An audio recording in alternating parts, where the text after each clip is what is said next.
Liverpool 3, Atletico Madrid 2. Why do you keep doing this to us, Reds? Oh my God. Can we just win one easily with a bit to spare? Oh dear. We do it again for the 5th time in a row.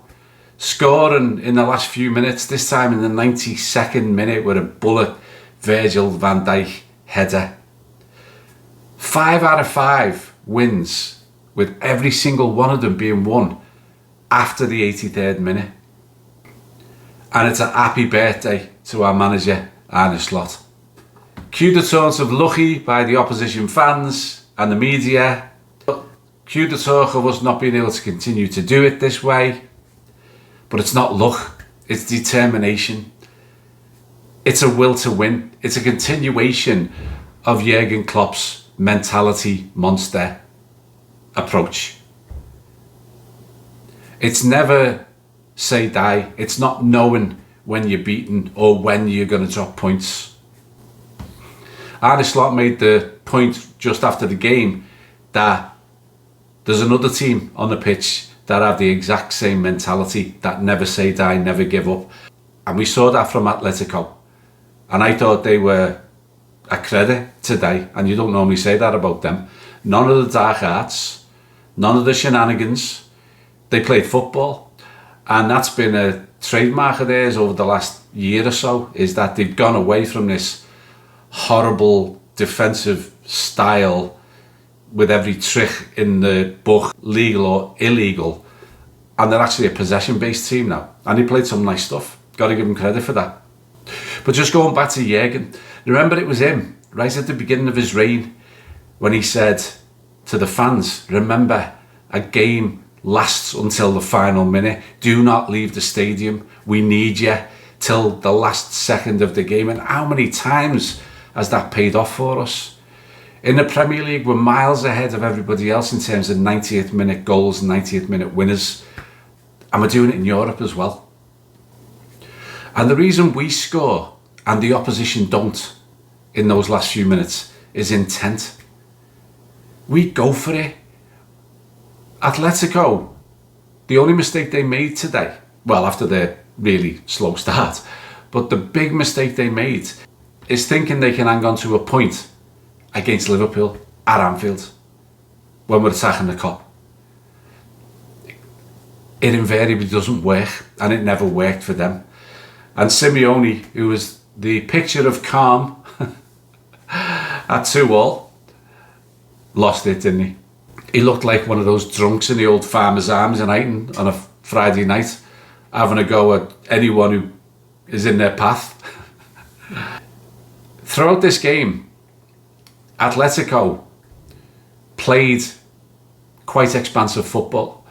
They had us a little bit on the rack in parts of the first half and parts of the second half, as we didn't know whether to stick or twist.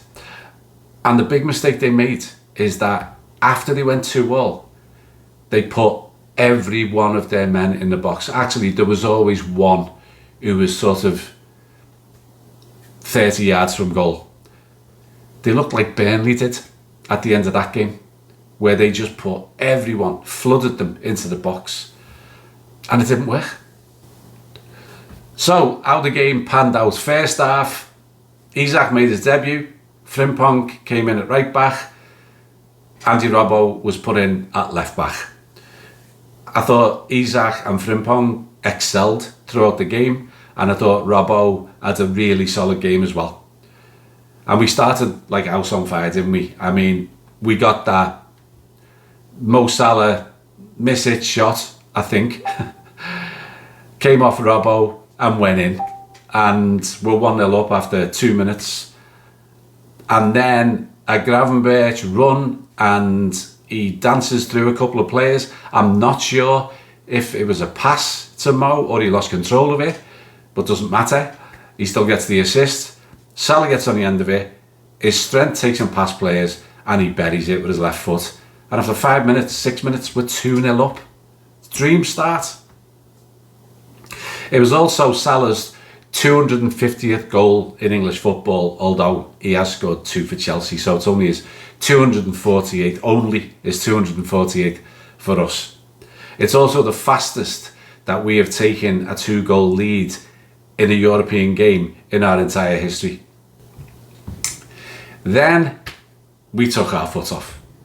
Now, I'm not actually going to call it complacent here. I don't think we got complacent, but we did reduce our urgency and our intensity.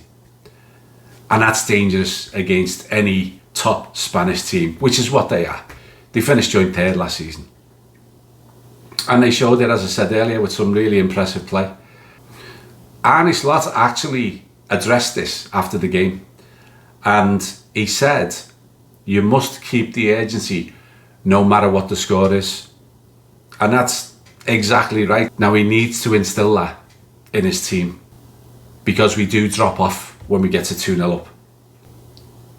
We were then given a penalty to make it 3-0, which never was. It was never a penalty, and it was overturned as the referee was asked to go take a look at it. Ridiculous to give it in the first place.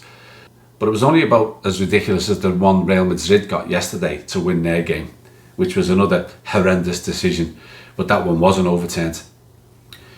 Anyway, Isak had a quiet start, but then he burst into life and we started to see what he can offer us, and he got a couple of shots off and he started to really impress. Ryan Gravenberch was absolutely running the show throughout that entire first half. He was brilliant, world-class display. In terms of our £100 million new lads, one brilliant moment. Wirtz to Isak, back to Wirtz, goes around the keeper, just can't get to it. Frimpong just can't get to it, and the chance is lost. But it was a really magical moment and shows what these lads are going to be able to do going forward. Then, on the stroke of half time, they get a break. They hit a shot from, I don't know, 25, 26 yards or something, as deflected off Canate.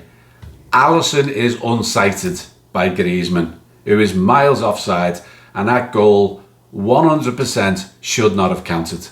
And it was a travesty that it was, and apparently, according to what they said on TNT Sports, it didn't even go to VAR. Why not? Aren't they supposed to check goals to make sure they're valid? Well, it should not have been. But what it meant is from a comfortable 2-0 in the 3rd minute of added time at the end of the first half, we then go in 2-1, a much more precarious lead. But we're unbeaten at home in 68 consecutive games in which we have been leading at home at half-time. And the last team to beat us was Atletico in 2020. However, that was after extra time, so that doesn't really count, does it? It's after extra time. So it's a long, long time that we have lost a game when we've been leading at half-time. On to the second half, we started cautious. We didn't know whether to stick or twist, and you could see that. We didn't know whether to go at them or just try to manage the game, because we know the quality that Atletico have. I think Arnie must have seen this, because he then brought on McAllister, Ekitike and Bradley for Gakpo, Isak and Frimpong. Very sensible subs. Isak and Frimpong couldn't last the 90 minutes anyway, and Gakpo needed to go off. And I'm going to talk about that now. Now, I'm not one to attack our players and not support all of our lads. But sometimes you've got to voice a concern when you see it. And Cody Gakpo is a concern to me.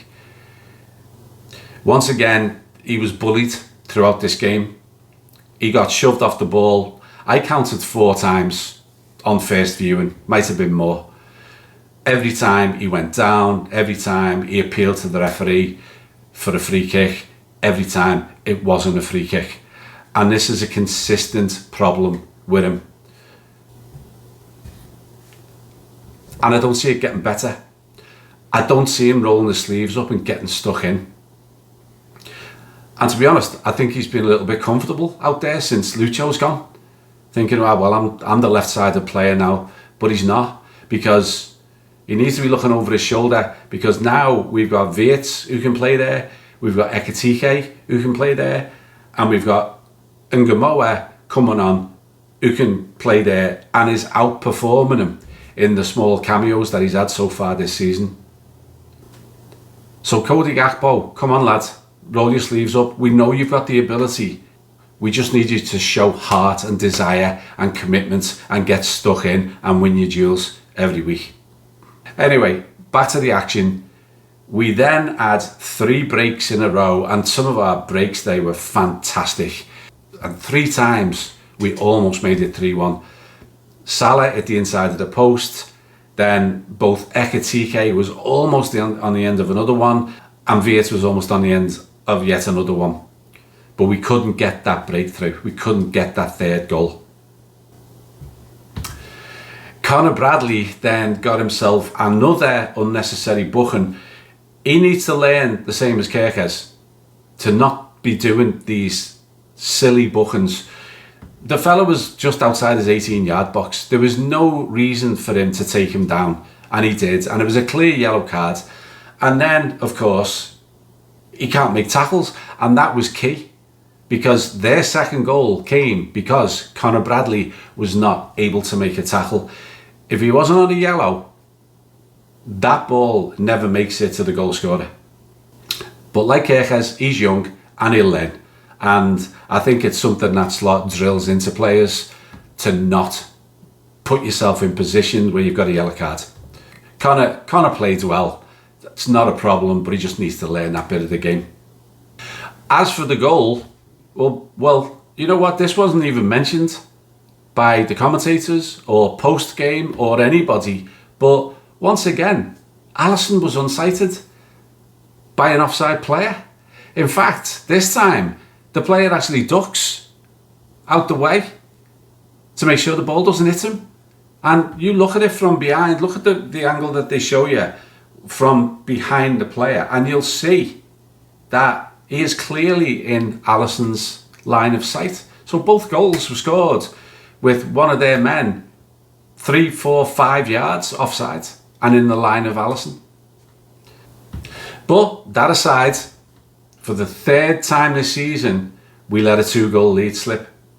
Twice that's happened at Anfield, and it's got to be addressed, because we can't keep doing that. We've got to start controlling games with a 2-goal lead, and we're not doing it enough. But then, as I said earlier, came Atletico's biggest mistake of the game. They're like, right, we've got it to 2-2. That's a good result in Anfield. So what we'll do is we'll just defend for our lives for the last 10-12 minutes. And it didn't work. They ended up with the same result as Bournemouth, Newcastle, Arsenal and Burnley. They go away with a defeat.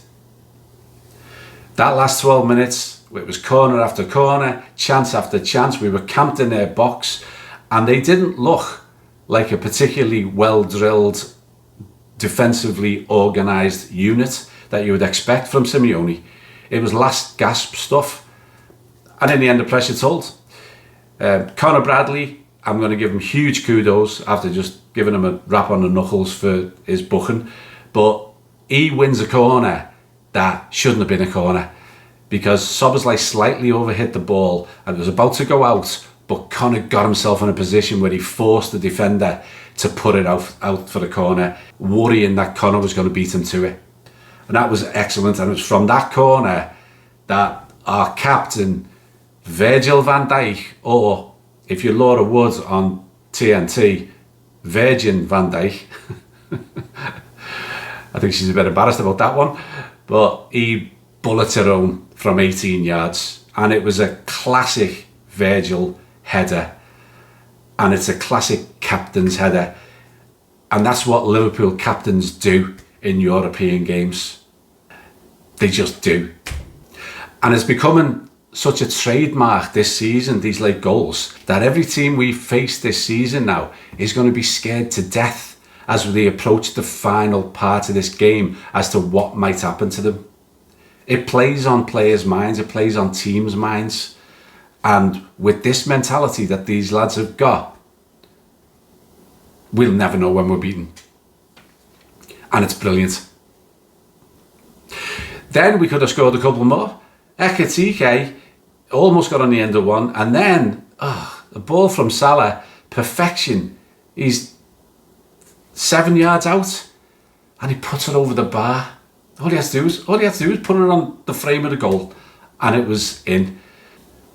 And you're thinking, oh well, that's okay. We're winning anyway and there's no time left. But there was. They go up the other end of the field and get a free header from 7 yards and he heads it straight at Alisson and we get away with it. So in the end, the Ekitike miss didn't matter. And it was a classic Liverpool European night under the lights kind of win. And it was thoroughly deserved in the end. 20 shots to their 10. 6 shots on target to their 4.